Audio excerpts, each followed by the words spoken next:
It was the first Stephen King book I ever read. I got interested in this concept when I first saw the trailer for the first movie.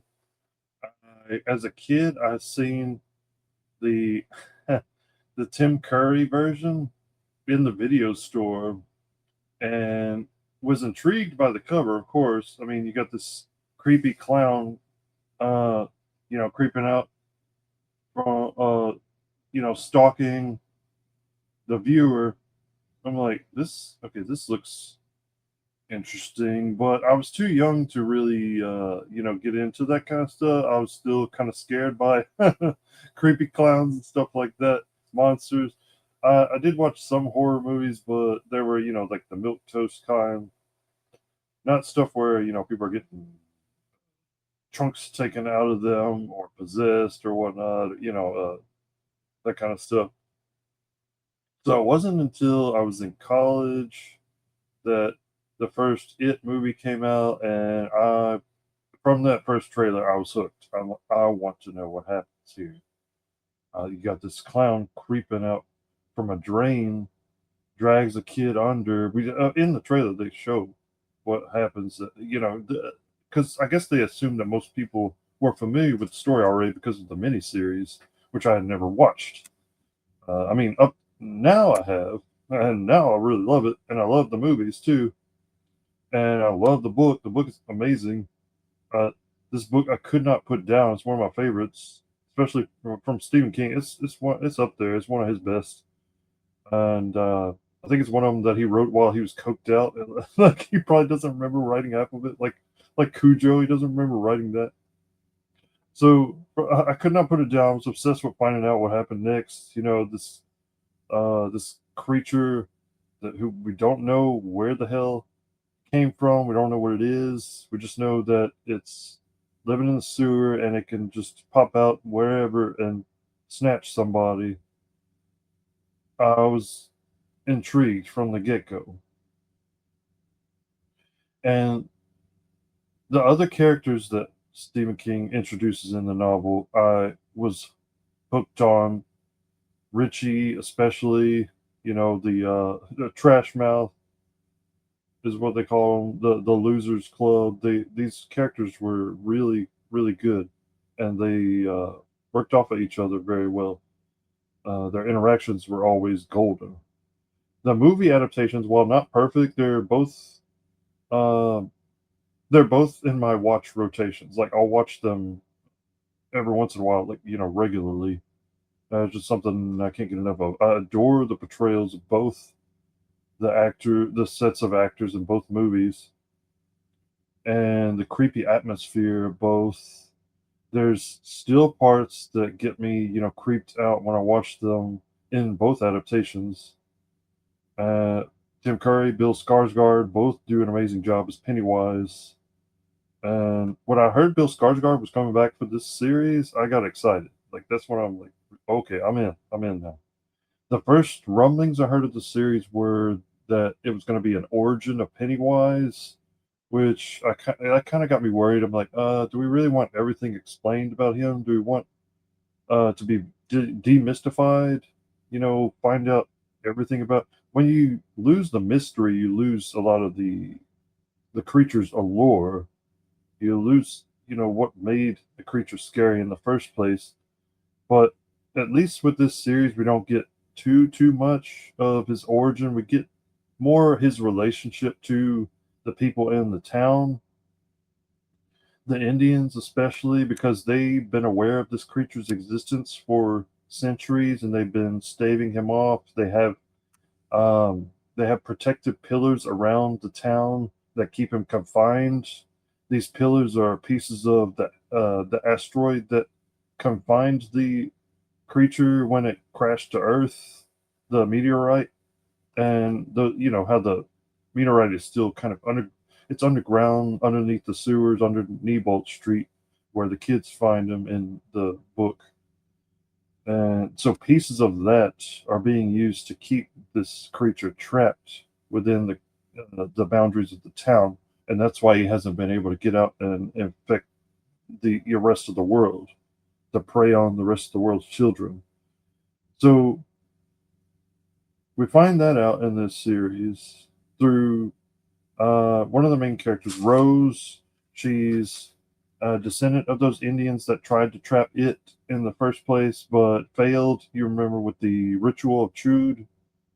Uh, remember the artifact that Mike Hanlon finds in the book and tries to replicate that ritual, and it fails because the intense belief that the Indians may have had back in the day, that it kind of was wiped out when they were wiped out.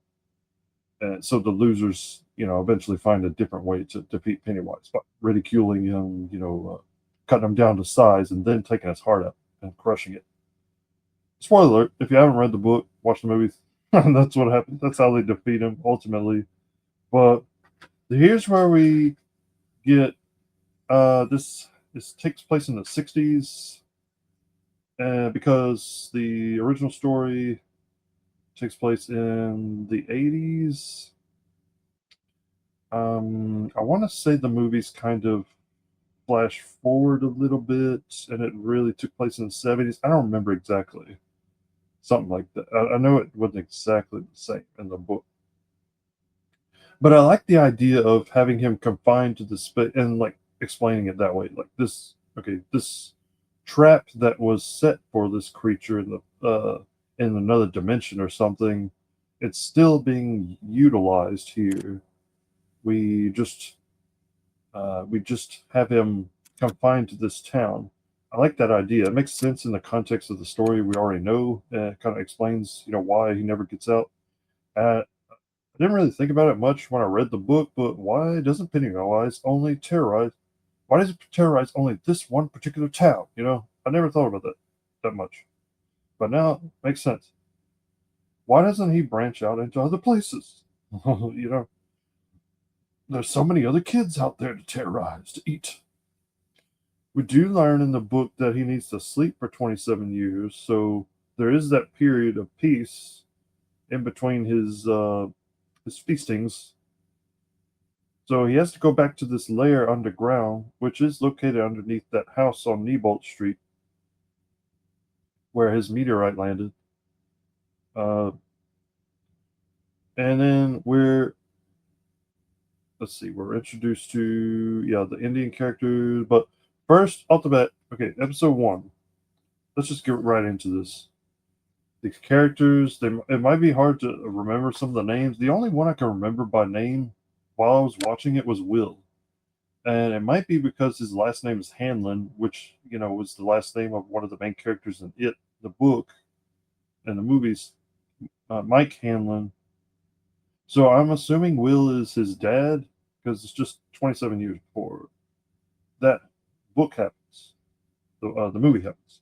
Okay, I'm gonna try to keep it in context of the movies, because this book, this series follows the continuity of the 2 movies that Andy Muschietti directed. Okay, so there's going to be references. There's going to be actors returning. One of the actors, it was her last movie. The old lady that Beverly goes to see that gives her tea, and then becomes Pennywise. She's in this, and Beverly pops up at the end.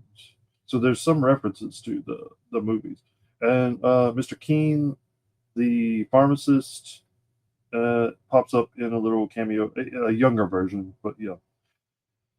And there's other references to other Stephen King properties, like, well, the major one is Dick Halloran being a main character in this. Dick Halloran, if you're a Stephen King aficionado, you'll know he's one of the main characters in The Shining, played by Scatman Carruthers in the movie. And then in Doctor Sleep, he was played by, I want to say, Lumley, Carl Lumley. Yeah. So there's plenty to enjoy in the series. There's gore, there's mystery, there's thrills, there's all that good stuff. It's chilling atmosphere. The music is great. I've always been impressed by the music in these movies. Uh, right off the bat, though. Okay, I'm gonna get right into this episode. The first one, Maddie, a boy named Maddie, is at a theater and he meets his family. Tells him take him out of Derry. I'm wondering, okay, where's his parents? What happened here? I only watched this once because I can't remember. Were his parents even in the picture? But he's just wanting to get out of Derry. Uh, Now they start to drive him out, but then their behavior gets, strange. She's looking around like, what the hell's going on? Then the mother suddenly gives birth to a mutant baby, winged demon like baby that attacks him. So that cut to 4 months later, and Major Leroy Hanlon, arrives at Derry, the base where they're stationed at Derry, an army base, and he's okay. Right off the bat, he's being treated differently by some of the other army men. Like they're racist, towards him. Uh, and meanwhile, Lily Bainbridge, she's like the main character. This girl is the main character. Has a terrifying vision of Maddie singing with bloody fingers. So she's seeing visions of Maddie, and I'm assuming it's Pennywise fucking with her. I mean, we don't know for sure because he does like to fuck with people a lot. Her friend Marge, who is my least favorite character in the series, she's annoying. Marge Truman, Teddy Urus. I heard the name Urus and I'm like, oh, Stanley? Is that his dad or uncle or something? We never find out. And Phil Malcolm dismiss her till Teddy also suffers a horrific hallucination of a human lampshade. If anyone knows, uh, in World War II, the Nazis used human skin for lampshades. That's a reference to that. Investigating Maddie's disappearance, the group meets Ronnie Grogan. That's the little black girl in the series. She's another of the main characters. Uh, I'm struggling to remember some of their names. She becomes Lily's friend. Now they kind of are on the odds for a bit because her dad gets accused of murdering the kids. This episode ends with the kids meeting in a movie theater, and most of them get killed, like right off the bat. This episode ends with all the kids getting killed except for Lily and Ronnie. Now, episode 2 starts with uh, Hank that's Ronnie's father, being investigated for the children's murders, and the Leroy, though. Let's see. Leroy was. I'm trying to keep it all straight. Leroy, I think, is Will's dad.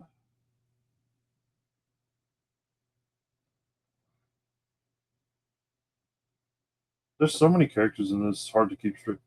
Yeah, Will's dad is Leroy Hanlon. And so um, he believes the attack was the work of the Soviets, like Soviet spies. But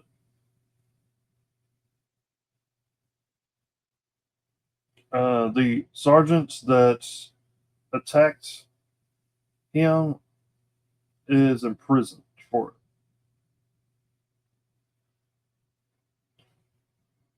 Yeah, he knows that this guy did not. Uh, it's a little confusing. The first couple of episodes, a little bit confusing, but I'm still kind of intrigued by the mystery. I'm like, okay, what is going on? This guy got attacked in the middle of the night. Somebody gets locked up for it, and he says, no, that's not him. It was somebody else. Charlotte tries to stop a fight in Derry with adults glaring at her. Okay, Charlotte is. Okay, I'm trying to keep it straight. Hard to keep straight.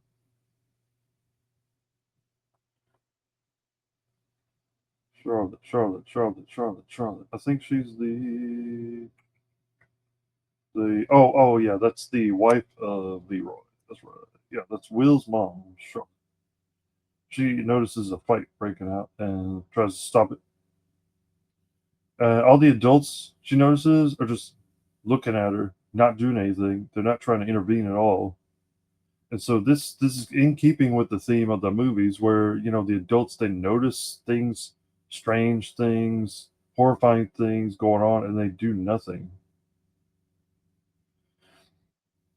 It's either they're being lulled into a sense of calm, or obliviousness, or they just turn a blind eye. I kind of took it as the latter. Usually it's like they know what's going on, but they look the other way most of the time. Then Ronnie, the little girl, experiences a vision of her dead mother. Uh, so we're getting hints that Pennywise is fucking with everybody right now. He's just laying the seeds for their fear so he can feast on their fear and their flesh eventually. And we'll see him get more and more powerful as the series goes on, until at the end when he just busts into a school and does his thing. You'll see that. Ronnie tells, okay, so the army, they're searching for something in the woods with Dick Halloran, who we find out has visions. He's able to suss things out, find things just by using his mind, telepathic in a way. But he's also being haunted by spirits of the dead, including his dead grandma. So Ronnie tells Lily about her vision. They discuss the story Lily gave to police. Now, the police, by the way, the chief of the police is Bowers, Clint Bowers. If you don't remember, Bowers is the name of the main bully in the It novel, and I believe his dad was chief of police. And I think it's the same. I think it's supposed to be the same character, because he survives this story, but he doesn't survive the It story. Will struggles to fit in, but befriends Ronnie and Cuban American Rich. He makes friends with Rich. Will was my favorite character, and I was sad to see him disappear for a couple episodes. Like Pennywise takes him, so the kids decide to go rescue him. Well, it wasn't a couple episodes; it was just the end of episode 7. He gets taken, but still, I liked him more than I liked the other characters. Um, Chief Clint Bowers blackmails Lily, and Hank is arrested, prompting Ronnie to confront her. Okay, so Lily, I haven't mentioned this, but people think she's crazy. Her her mom is insane and absent, and her dad was killed. He's dead. I think I'm getting it right. If I can remember, see, some of this I could not keep straight. But I remember Will's character though. He's really into science. He's an outcast. Like that's his main passion is science. They actually gave him a lot of interest, personality. Marge's personality was mostly abhorrent. I did not care for her at all, like the way she treated her friends. And Lily was kind of flat. But let's see. Ronnie tells okay, so Ronnie tells Lily they gave okay, Leroy Will made friends with Ronnie and Rich. Hank's arrested. Now remember that's Ronnie's father, Hank. So of course they're gonna arrest the black guy. Just pin it on the black guy. His daughter was there. She was one of the few that survived. There's only 2 that survived. Lily and Ronnie. Leroy later clears Masters. That takes some doing. And General Francis Shaw, okay, so he's one of the main antagonists, General Francis Shaw. He's wanting to use, okay, you find this out later, but he's wanting to use Pennywise to sow terror into the United States. All right, this sounds insane when I say it out loud. Uh, yeah, we don't get any more explanation than that, really. I mean, maybe he tries to justify it some kind of way, but I just did not buy it when I heard it. Uh, Shaw reveals he staged the attack to test Leroy's fear. Now, Leroy supposedly has no fear. Well, we find out he does, but he not the not like most people doesn't fear for himself, but he will fear for his loved ones, like most people. So he tells Leroy, only you can retrieve this weapon. It's something that inspires overwhelming fear. And we know what that is. That's Pennywise. It's it. After another vision, Lily returns to Juniper Hill, the asylum. So she had already spent some time there. Meanwhile, the army discovers a car filled with corpses, which is a beacon to locate the weapon. Now, cut to episode 3. We go to 1908, where a young Shaw, remember that's the general, but as a boy, he's being pursued by a terrifying man until Rose, a Native American girl, the woman I mentioned who helps them later, rescues him and explains what the creature is. The two grow close and spend the entire summer together before Shaw leaves Derry. In the present, Lily is discharged from Juniper Hill and teams up with Ronnie to gather visual evidence to clear Hank's name. After finding nothing useful in the car, Shaw sends Halloran to use his psychic abilities, triggering visions of soldiers dying in war and bodies drifting before Leroy pulls him back from falling out of the helicopter. Shaw later confronts Rose at her pawn shop about her cease and desist letter, hiding the true purpose of the excavations.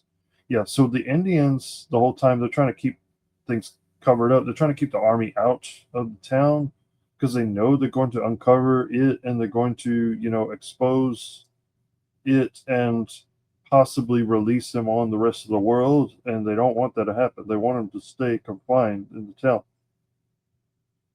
Meanwhile, Lily and Ronnie recruit Will and Rich, who claims the entity is an evil Orisha. I guess it's an evil spirit of some kind. And the group attempts a summoning ritual in a cemetery. Yeah, this does not go well. I remember this. When Rich admits he isn't sure it will work, they leave, only to be chased by visions of Teddy and Susie's spirits. That's it. Fucking with them again. They manage to escape and capture several photos, one revealing a clown. Now we find out this clown isn't actually Pennywise, but you're not supposed to know that yet. And a clown keeps popping up in town that's also not Pennywise, and that gets revealed later. Episode 4, The Great Swirling Apparatus of Our Planet's Function. The group brings their photos to Bowers, but the spirits no longer appear. Funny. I mean, it has been known to alter photographs at will. I'm not sure it's actually just happening in people's minds all the time. I think it can actually do that. Leroy takes Will fishing, where Will has a vision that tells him that he will die in flames. Now that almost happens, you'll see later. Leroy pulls him out and sees real burns.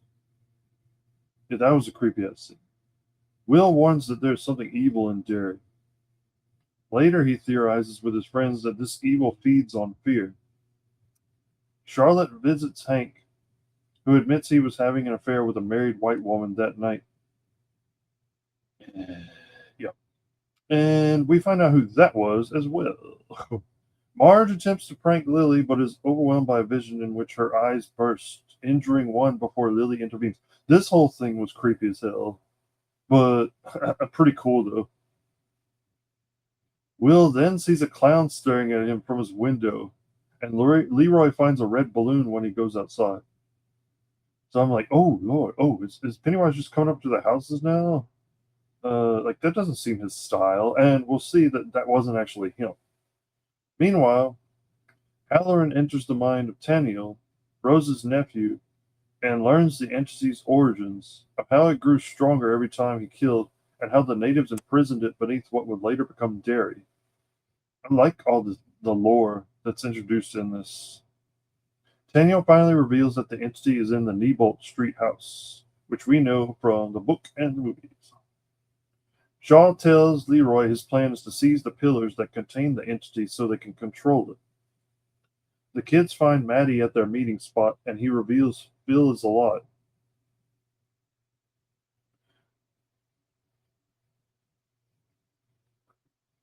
The Native Americans warn that, as always, when the entity awakes, a deadly act will occur before it returns to sleep for 27 years. So there's going to be carnage, there's going to be a lot of death. And there is in the series. Rose urges Shaw to stop pursuing it, but he refuses. Hank is sent to Shawshank, but the bus crashes and he escapes. Yeah, that was another little reference to Stephen King's other novels. The kids, joined by Maddie and newcomer Marge, enter the sewers to find. Yeah, never a good idea to enter the sewers in this universe. To find Phil and take Lily's mother's pills, only to become drugged. Yeah, they took some pills to kind of stave off the fear, the anxiety, to help them in their fight against Pennywise. The army enters with Taniel, but the mission goes awry. The kids discover their friends' bodies just as Maddie turns into Pennywise, forcing them to flee. Leroy and Polly encounter them. Yeah, I remember a lot of army men died in this. Leroy and Polly encounter them. Leroy fires, thinking they are illusions, but Polly intervenes, realizing they are real, and is killed. That was Leroy's friend from the base. Pennywise nearly eats Lily, but the pillar stops him, forcing him to retreat. Yeah, he backs away when he sees the pillar. It repels him some kind of way. Hank finds Ingrid and tells her how to help him, and she goes to Charlotte. Halloran emerges from the sewers and sees a dead Polly. So Halloran's still seeing the dead every time he opens his eyes. Episode 6 opens with Leroy scolding Will for going into the sewers and orders him to stay at the house. Will refuses, leading Leroy to lose control and slap him. And that's where I was like, oh, really? They're going to have the father slapping the kid? I don't feel like that was justified, really. Lily, okay, so of course Charlotte's going to be mad at him for doing that. Lily shows the group the pillar that saved her and insists on returning to destroy the entity. Ronnie argues fiercely with her. So this is where they kind of get on the outs. I remember that. Hank hides in the black spot because Ronnie, I think it's toward the end of this that Lily kind of Lily doesn't want to commit to telling people exactly what happened. She's scared that people will think she's nuts because she's already been in and out of the asylum. So you can understand her reticence to actually commit to it. But she shows the kids the pillar that saved her and insists on returning to destroy the entity. Ronnie argues with her. Hank hides in the black spot. Okay, the black spot is the club that the black men from the army that's stationed in Derry kind of it's an informal spot. They start hanging out. It becomes a club, mostly for blacks, but some of the kids end up hanging out there. But yeah, it's just an out of the way place where they can get away from everything and not have to worry about somebody telling them what to do. So Hank hides there because he's on the run still. People think he killed those kids until Charlotte can get him out of Derry. Uh, Halloran gets frustrated by this. And when Leroy suggests using Halloran's enhanced gift to locate pillars, Halloran becomes furious. He actually kind of doesn't want to keep using this gift. It feels more like a curse to him. You can tell. Marge confronts her old friend group, the Patty Cakes, who are just these typical mean girls, while growing closer to Rich. Yeah, Rich has a massive crush on her for some reason. Lily discovers that Ingrid was the clown the group saw. Yeah, Ingrid, find out. I don't think I mentioned it, but Ingrid is the daughter of the original Pennywise from 1908, who the it entity takes the form of. He just loves taking the form of that guy. It's a way he saw of luring children in because they like clowns. I guess some children do. I never did. But yeah, and Ingrid, she took on the persona of Periwinkle under her dad's tutelage, and now she thinks like the Pennywise creature still has him, and she can get him back. If she lures him out. Yeah, I kind of summed that up in a nutshell. But yeah, that's basically her plan: is to lure the creature out in order to get her dad back. So she saw Pennywise disguised as her father kill a little girl at Juniper Hill in 1935, and so she accepted that the entity became her father. She pushes Lily to accept it and go with her, claiming the entity can become her dead father, but Lily flees. Meanwhile, the demoted Bowers receives a tip about Hank's whereabouts, so he's the one that leads a group of armed and masked men, white men, of course, to the black spot. They get there.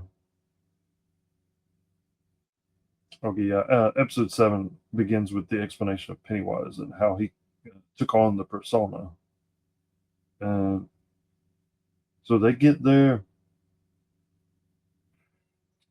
They try to get the people to let Hank out and face their brand of justice, their particular brand of justice. But when the patrons refuse, they just set the building on fire. Decide to kill everybody in there. Now this is when Pennywise makes an appearance. All this carnage, this this fear. He's right there in the middle of it. Halloran saves a few of them. Hank, Ronnie, Will, but Rich, he dies protecting Marge, who also survives. Ingrid uh, arrives just as Pennywise kills her husband Stan, the butcher, after feeding on the victims, and he's just sitting there. He's just standing there eating her husband's head in front of her, and she's suddenly, oh, he's not my father. It's like, really, bitch? He's so dumb. Or she just freaking nuts. She does seem freaking nuts. Pennywise shows her the deadlights. When she realizes, he's not her father and confronts him on it, he decides to show her the deadlights, leave her catatonic. Marge and Ronnie inform a paranoid Lily, increasingly attached to the pillar, about Rich's death. And we get a funeral for Rich at the very end of the series, but we're not quite there yet. Halloran, sensing Pennywise entered hibernation, leads the military to a pillar, which they remove and burn. While Shaw tells Leroy he intends to free Pennywise and use its powers to control Americans. This is where I was like, really? Is that really the plan? Some of the writing I wasn't too fond of, but I like the lore and some of the characters, at least. Pennywise, I love watching him. Meanwhile, Rose hides Hank, believed dead. So, yeah, now they believe he's been burned to a crisp with all those other patrons.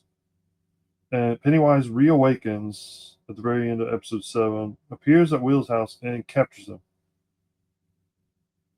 Now, this one, I just watched episode 8 today, and okay, the opening of this episode I loved, but some of the stuff in between I didn't care for.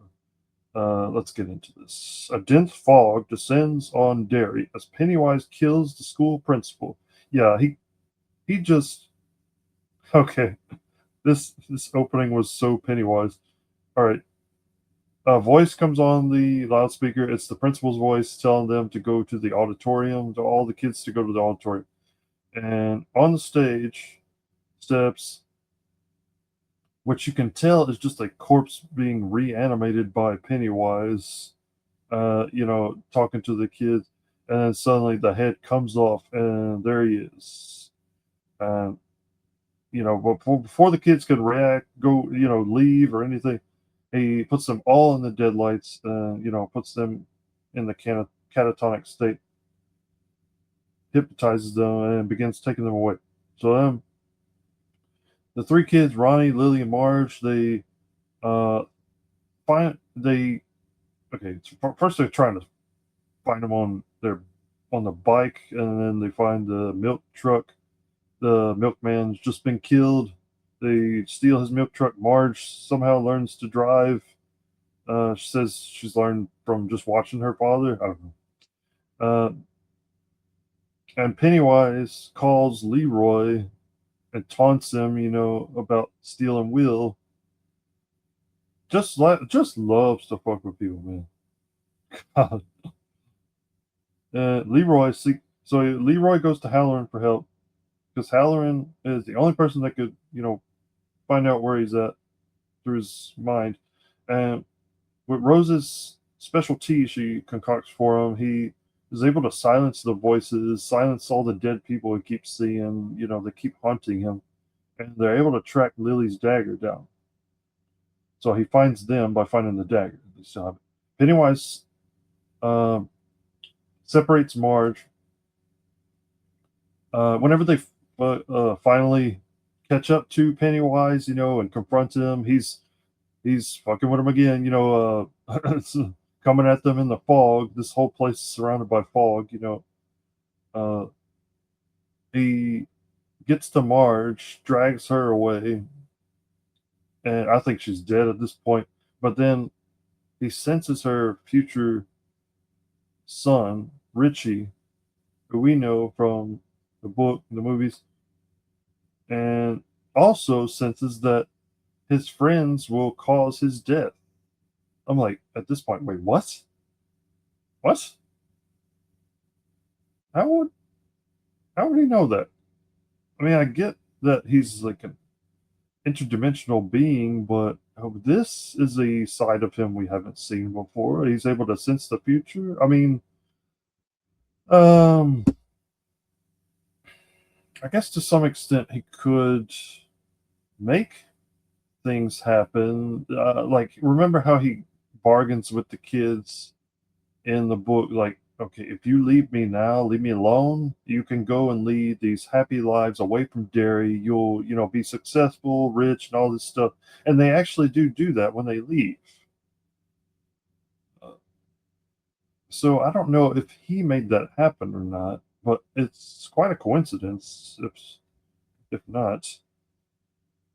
But this is a new side to him that I don't think we've seen. He is able to see past, present, and future at the same time. Like, he lives in all three at the same time. But how does that work? The only other character I've known to do this is Merlin in the Arthurian legend. So he knew exactly what was going to happen with Guinevere, Lancelot, and everything with Mordred. But was unable to stop it. I don't know. He could if if he really tried. So Pennywise, I guess, figures he can stop it if he kills the ancestors of the kids who kill him. So why wouldn't he just go back to like when their grandparents were born or something, kill them? I don't know. I don't know how it works. I guess we'll find out more if to do more parts to this. So right now he's after the mother of Richie, the Urus boy that he killed. I don't know if that's supposed. I mean, obviously not Stanley's dad, so maybe his uncle. I don't know. That's what I was saying. Maybe it's his uncle. But then, why would he make that mistake? If so, some stuff doesn't make sense. Time travel just muddles things up, I think. Uh, so this part was weird to me. Took me out of it a little bit. Halloran gets in Pennywise's mind. I still don't know how he's able to do this, even with his considerable powers. Pennywise is supposed to be this godlike creature, but I don't know. So he freezes them long enough to free Will and the other children as the others arrive. But Shaw and the military suddenly show up. They intervene. They kill Daniel.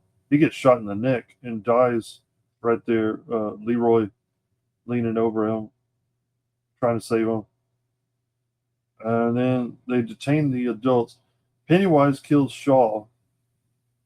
I saw this coming from a mile away. Pennywise recognizes him. He's like, I never forget a smell. Kills him. Then goes after the children. Well, he's not really going after them. He's just trying to get away. He's trying to get out of this cage, the town, the boundaries of the town. And he's just skipping. He thinks he's about to be free to roam the earth and destroy everything in his path. The adults subdue. Okay, the adults. Charlotte and Hank. I think Hank was in this scene too, if I'm not mistaken. I don't remember. Some of the adults were there, and they subdue the soldiers. They shoot Pennywise. His head comes off. It grows back. It just slows him down enough for Rich's spirit to show up. And I think it's Dick Halloran that says it's a fucking miracle or something like that when he sees Rich's spirit show up and help. Rich helps the other kids put down the dagger, bury it under the tree and kind of complete the circuit, as it were, of the pillars surrounding the town. And this helps complete the ritual, imprisoning Pennywise. Then we have Rich's funeral afterwards. Pennywise is just, banished back to Neibolt Street, basically. We see his, the deadlights take off back down there. And then after Rich's funeral, Ronnie and Will share a kiss before she and Hank leave Derry. There's this whole thing about, how, if you watch the series, Will's parents kind of argue about whether or not they're going to leave Derry. She wants to, he wants to stay there for the army. And then by the end, he's wanting to leave, but she's wanting to stay. And he agrees. So, and Will wants to stay too, because now he's got to think for Ronnie. And we know that they end up staying there because Mike Hanlon's father owns a farm later, and they buy a farm. Well, it's given to them by Rose, farm that she was living on. She decides to give it up. The sheep, and if you remember from the book, they're killing sheep and and on the farm. So Ronnie leaves Derry with Hank, with her father. Halloran leaves to work on a hotel, which we know to be the Overlook Hotel. He even makes a snide remark, a quip about, what kind of trouble can I get to in a hotel? Like, what kind of trouble could a hotel cause? Makes some kind of remark like that, and I just laughed. And that was for the audience that was familiar with Stephen King's work.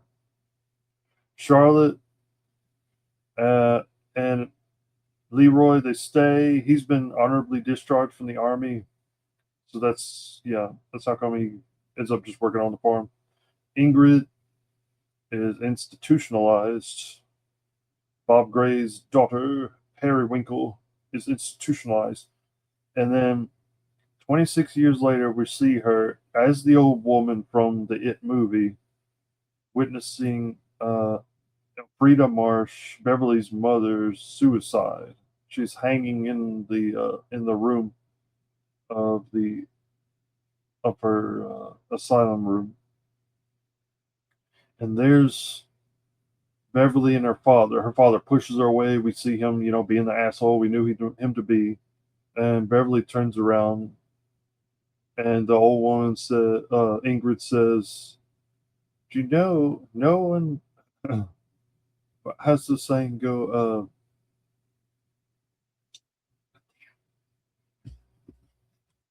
no one who dies in Derry ever really dies. Something like that. I think it's the same thing she says in the movie. There's a little callback. And Beverly just looks at her, horrified.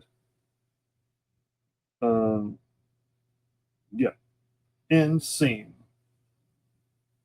So this whole thing was pretty interesting, pretty nerve wracking at parts. I loved watching Bill Skarsgård do his thing. He chews the scenery every time he comes on screen, and you just waiting to see him most of the time. I know people were complaining like the first few episodes, like where's Pennywise? When's he going to show up? I don't think it was still like was it episode 4 or 5 that he shows up, and man, worth it, worth the wait. I definitely say give it a watch, especially if you're a Stephen King fan, if you're a fan of his writing, if you're a fan of this world. There's much more to enjoy than not, I think. Um, Especially if you're into horror and chills and thrills. Some of the kids kind of got on my nerves, but I liked the story with Dick Halloran. I liked the story with Will. I even liked a lot of the scares. It didn't get too scary, which is good for me because I'm not that into horror, body horror, and that kind of stuff. The CGI was wonky in places, but that's forgivable if the story is intriguing enough, which it was for me. I mean, it might not be for you, but I'd say give it a watch, give it a try. So I don't really rank these things by numbers or anything. I'll just say I recommend. At least watch it one time. Thanks for watching, and I'll see you in the next one.